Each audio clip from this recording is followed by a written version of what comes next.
목표를 세울 필요가 있을까요, 없을까요? 못 세울 것 같은데요? 목표를 세우는 게 오히려 걸림돌이 돼요. 그때는 하나밖에 없어요. 지금 우리가 시장에 프로덕트 마켓핏을 달성하는 우리가 어떻게 만드는 것이냐. 프리토타이핑을 하든 또는 MVP를 만들어야 되든 MLP를 만들어야 되든 사이클을 돌면서 계속해서 진짜 적합한 프로덕트를 만드는 일을 계속해서 해야 된단 말이에요. 그 하나만 하면 돼요. 결국 데스밸리가 가는 거죠. 당연히 수익이 없으니까 데스밸리인 거예요. 격이 없이 거기에 몰입해서 해야 되는 거죠. 처음에 성공했던 그 경험이 작은 규모에서 성공했던 거잖아요. 큰 규모에서도 똑같이 워킹을 거라 그러면 잘못된 생각이라는 거예요. 어떤 사람이 필요하다고 했을 때 고인 공고를 내려고 그래요. 일반적인 사람이 오는 거잖아요. 대중적인 수준에서의 사람이에요. 그런 식으로 절대 안 된다. 너희 평균을 올리는 사람을 무조건 뽑아라. 이 평균을 낮추는 사람이 자꾸 오면 회사의 역량이 점점 떨어지는 거죠. 대표님들의 현실적인 비즈니스 라디오, 범대표 라디오. 안녕하십니까. 네, 안녕하세요. 여긴 구자룡 대표님은 저랑 이제 개인 엔젤 투자 협회에서 하는 이제 투자자 양성 과정에서 만나 뵙게 됐고요. 제가 대화를 딱 했을 때 그 느낌이 있잖아요. 좀 다르다라는 느낌 많이 받았어요. 대표님은 약간 스타트업의 그 색채가 확 났었고 또 그분들한테 투자를 하는 또 어휘도 완전 다르잖아요. 네, 그렇죠, 그렇죠. 많이 궁금한 생각이 들었었어요. 얘기를 나누고 싶어서 어떻게 보면 이 자리에 좀 초대를 하게 됐습니다. 대표님에 대한 간단한 소개 부탁 좀 드리겠습니다. 창업 천재단이라는 엑셀러레이터를 운영하고 있는 공동대표 구자룡이라고 합니다. 저희 창업 천재단에 대해서 가볍게 좀 설명을 좀 드리자면 유니콘 DNA를 가지고 있는 스타트업을 하고 싶어하는 희망자, 그러니까 25세의 청년들을 갖다가 이제 저희는 창업 천재라고 표현을 하고 있어요. 25세 이하가 뭐 창업을 하나요? 그런 사람들이 뭐 유니콘을 만들 수 있나요? 라고 생각을 하는데 25세 이상이 한국 사회에서 넘어가면 사회적 소셜 프레스에 의해서 생각이 고정화되고 튕겨나가는 것들이 많아지죠. 쫙 흡수를 해야 되는데 자기가 자발적으로 생각해서 튕겨내는 것들이 많아져서 수학 올림피아드에서 금상을 딴 친구가 있어요. 그런데 그 친구가 금메달을 따고 나서 인터뷰한 내용이 뭐였냐면은 저는 값싼 인공지능을 만들어서 세상에 공급하고 싶다 이런 식의 표현을 했어요. 그 친구를 가만히 두면 어떻게 될까요? 분명히 의사나 교수나 또는 해외에 나가는 게 될 거예요. 굉장히 좋은 인재들이 없는 게 아니라 있는데 그런 친구들을 빠져나가지 않도록 육성해내는 것 해보고 있습니다. 원래부터 이렇게 엑셀러레이팅이나 요 창업 천재단 하셨지는 않으실 것 같은데 그때 당시에 스타트업이라는 것을 몰랐어요. 운영 노하우가 없었기 때문에 회사에서 내가 팀을 하나 꾸려가지고 개발을 하고 이런 거였지 그걸 스타트업이라고 생각하지는 않았어요. 그래서 돈을 어마어마하게 썼어요. 시리얼 여러 가지 이제 창업들을 하고 이게 보니까 이제 어느 날 고3이었었어요. 그 친구가 자기네 AI 연구소에 있는데 키워봤으면 어떠냐. 그 친구를 이제 매주 일요일마다 만나면서 팀도 만나게 되고 그 친구를 육성을 하면서 이 모델이 가능하구나. 의도하려고 했던 건 아니에요. 아주 어린 친구가 재능은 있는데 뭔가 잘 모르고 우당탕탕 이럴 때에 저희 같은 시니어들이 이런 조언들을 해주니까 그게 도움이 되고 효과가 있다 이런 걸 이제 알게 된 거죠. 스타트업이랑 일반 기업이랑 뭐가 달라요? 모든 스타트업은 문제에서 출발하거든요. 그래서 창업 천재를 저희가 바라볼 때도 그 친구가 아이템이 없어도 어떤 면을 보냐면 이 친구가 문제를 형상화하고 그걸 풀어보는 연습을 했는가.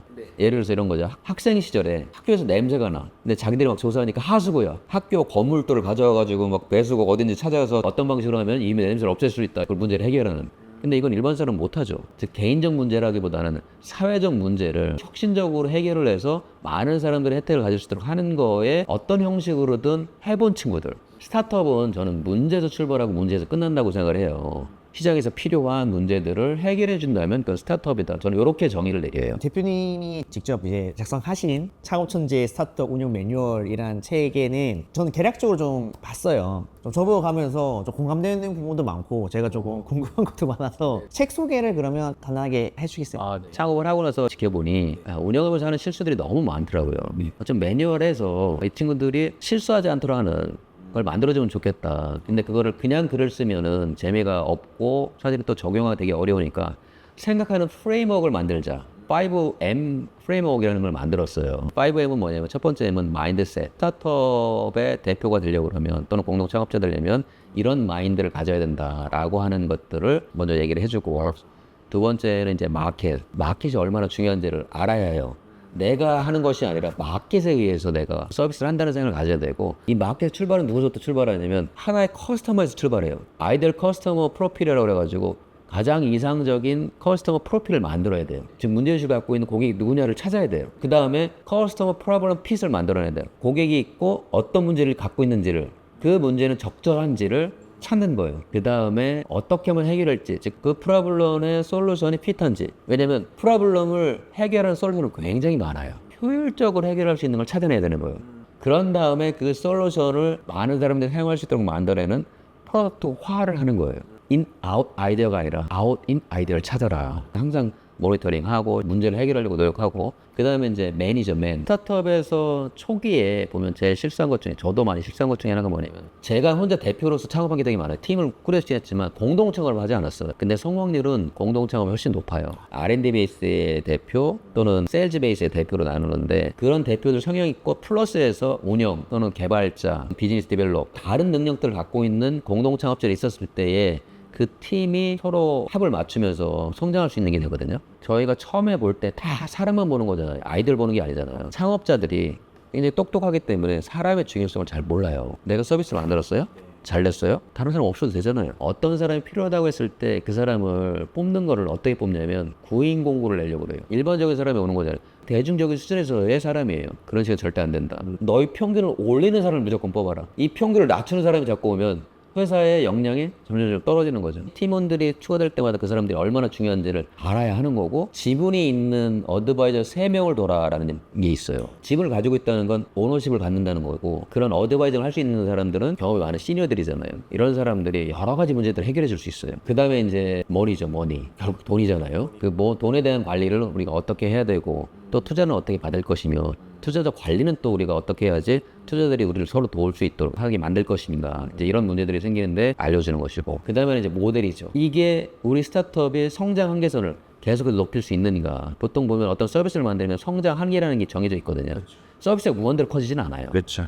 그 서비스 한계를 분명히 처음에 인지를 해야 되고, 서비스가 한계가 있다고 해서 회사 성장이 멈추면 안 되잖아요. 확장하는 전략을 또 필요해요. 지역을 확대하든 고객의 에이지를 타겟을 확대하든 신사업을 해서 더 확장을 해내든 어떤 방식으로 필요한데 늘 고민을 하도록 만들어주는 거죠. 생각을 안 하면 만족하고 끝날 수 있으니까. 이 5개 중에 하나 안 중요한 게 없어요. 그 5가지를 머릿속에 염두에 두고 체킹을 해내면 실패하지 않을 것이다, 성공할 것이다, 이런 거를 이제 만든 거죠. 대표님들의 현실적인 비즈니스 라디오, 범대표 라디오. 조직의 인원별로 성장하는 3개 정도, 4개 정도 나누셨던데 그게 좀 많이 다른가요? 처음에 이제 대표의 역할이 모든 역할을 다 해요. 기획자이기도 하고 개발자이기도 하고 디자이너일 수도 있고, 특히 요즘 같은 경우에는 인공지능 때문에 이제 대표들이 모든 걸 다 하게 되는데, 목표를 세울 필요가 있을까요, 없을까요? 못 세울 것 같은데요? 목표를 세우는 게 오히려 걸림돌이 돼요. 그때는 하나밖에 없어요. 지금 우리가 시장에 프로덕트 마켓핏을 달성하는, 우리가 어떻게 만들어낼 것이냐. 프리토타이핑을 하든 또는 MVP를 만들어내든 MLP를 만들어내든 사이클을 돌면서 계속해서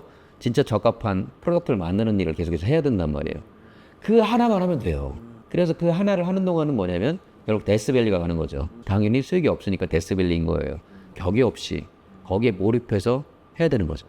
그 시기가 지나면 이제 10명쯤 되면 조직관리 영역에서 조금 이제 뭔가 들어오는 거예요. 보고도 받아야 되고, 일도 줘야 되고, 자기 손에서 조금씩 업무가 이제 분정되는 거를 느끼게 돼요. 다른 업무가 생겨, 대표들이. 조금씩 이제 프로세스화라는 걸 염두에 두기 시작해요. 15명의 수명 사이 정도가 오게 되면 팀 매니지먼트를 어떻게 할 건지에 대한 고민들을 하게 돼요. 자, 이제 내가 혼자서 일당백하는 시기는 이제 지났어요. 20명 정도의 팀원들이 일당백을 할 수 있도록 만드는 시스템을 만드는 게 되게 중요해요. 무엇을 해야 되냐. 이제 그때서부터 이제 문화를 어떻게 우리가 설계를 해야 되는지, 효율화되는 툴들, 뭐 예를 들어서 ERP라든지 노션 툴이나 또는 인공지능을 활용해서 이런 거 어떻게 관리할 건지. 예를 들어서 예전 같으면 HR 팀이 있었는데 HR 팀 같은 경우에도 그런 관리들을 요새 나온 솔루션들로 저렴하게 획기적으로 운영을 하면서 할 수 있는 것들을 만들어낸다든지, 한 사람들이 100명의 역할을 할 수 있도록 만드는 시스템을 만드는 거예요. 이제 50명이 넘어가면 이제 완전 조직화죠. 그래서 여기서 가장 큰 중요한 점은 뭐냐면, 처음에 성공했었을 때 그 성공했던 것 때문에 문제가 생기는 게 있어요.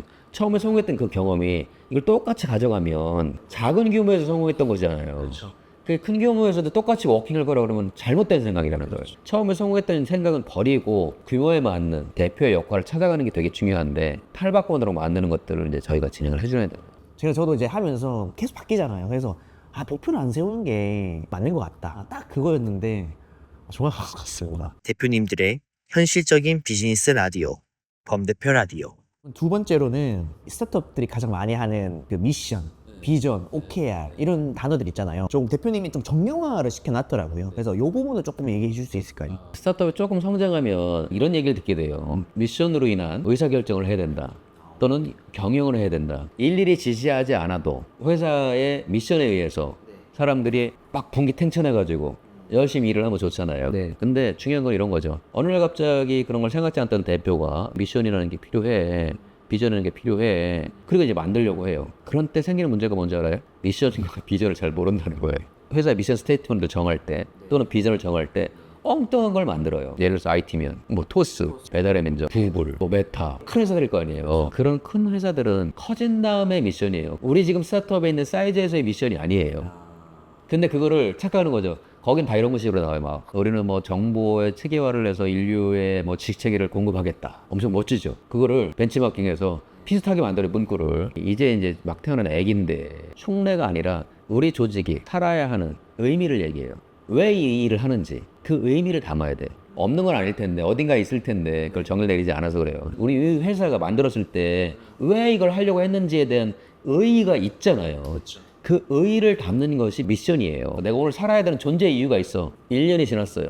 3년이 지났어요. 별로 있겠죠. 이렇게 생기는 모든 것들이 비전으로 정의 내릴 수 있는 거예요. 스타트업은 보통은 3년 정도에서 길어봐야 5년 정도의 비전을 그려야 돼요. 지금 매일같이 잘 실행을 하면 3년에서 5년 후에 달성할 수 있는 것. 그게 합의가 되면 우리가 미션 드리븐한 경영을 할 수가 있는 거죠. 그러면 OKR은요? 성과 도구 툴이거든요. KPI를 많이 썼었죠. 옛날에는 1년에 뭐 우리는 뭐 매출 얼마를 달성할 거야. 근데 이거는 목표기 때문에 도전의식을 없애버려요.